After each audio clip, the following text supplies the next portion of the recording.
BJP প্রধানের বিরুদ্ধে বৈষম্যের অভিযোগ তুলে তৃণমূলে বিক্ষোভ। ধূপগুড়িতে গাদং 2 নম্বর পঞ্চায়েত অফিসে তালা। ধূপগুড়ি গাদং 2 নম্বর গ্রাম পঞ্চায়েতকে কেন্দ্র করে ফের উত্তাল রাজনৈতিক অঙ্গন। বিজেপি পরিচালিত এই পঞ্চায়েতে দলীয় বৈষম্যের অভিযোগ তুলে অফিসে তালা মেরে বিক্ষোভে সামিল হলেন তৃণমূল কংগ্রেসের পঞ্চায়েত সদস্যরা। তাদের অভিযোগ, পঞ্চায়েত প্রধান পারমিতা রায় সরকার, যিনি বিজেপির প্রতিনিধি, তিনি রাজনৈতিক কারণে তৃণমূলের নির্বাচিত সদস্যদের সঙ্গে দুর্ব্যবহার করছেন এবং এলাকার উন্নয়নের জন্য কোনো প্রকল্পই তাদের বরাদ্দ করা হচ্ছে না।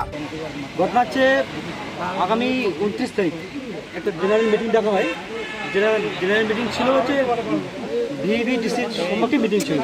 ওরা ওই মিটিংয়ে কী করে 25-26 সালের যে খসড়া বাজেট, মানে আমাদের যে অ্যাকশন প্ল্যান, সেটা তৈরি কাজ করে নেয়। আমাদের বিজেপি পঞ্চায়েতে কোনো উপস্থিত ছিল না। তো সেখানে দেখা যাচ্ছে যে 25-26 সালে যে কাজ আছে, মোটামুটি 8টা সিসি রাস্তা, 4টা আছে সোলার ওয়াটার ট্যাঙ্ক এবং একটা হচ্ছে কভার ড্রেন। টোটাল কাজটা ওরা নিয়ে নিয়েছে। আমাদের যে 6জন পঞ্চায়েত, আমরা টোটালি বঞ্চিত হয়ে গেছি। এখানে আমাদের কোনো কাজ নেই। তো সেই জন্য আজকে আমরা 6জন পঞ্চায়েত মিলে আমরা অঞ্চল অফিসে যাই, প্রধান ম্যাডামের কাছে যাই এবং হচ্ছে আমাদের সেক্রেটারি সাহেবের যাই। তো প্রধান ম্যাডামের যা বক্তব্য হচ্ছে, আমাদের 6জনের কোনো কাজ দিবে না, যাতে ওরা নিজেই নাকি কোথা থেকে বঞ্চিত, সেই সূত্রে আমাদের কোনো কাজ দিবে না, তোমাদের কিছু করার থাকলে দেওয়া। আর আমাদের সঙ্গে খুব খারাপ ব্যবহার করে।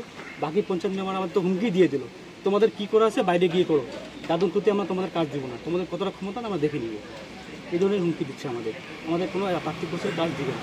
এই ঘটনার প্রেক্ষিতে পঞ্চায়েত প্রধান পারমিতা রায় সরকার তার বিরুদ্ধে ওঠা সমস্ত অভিযোগ ভিত্তিহীন বলে দাবি করেন।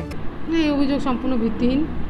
আমরা সমানভাবে কাজ বন্টন করে দিই সব পার্টি, সব সংসদেই। তৃণমূল, বিজেপি বলে আমরা পঞ্চায়েতদের কোনো রকম আলাদা চোখে দেখি না। আমরা সবাইকে সমানভাবেই কাজ দিচ্ছি, সব পার্টি সমানভাবেই উন্নয়ন হচ্ছে। ভিত্তিহীন অভিযোগ, অভিযোগের কোনো ভিত্তি নেই।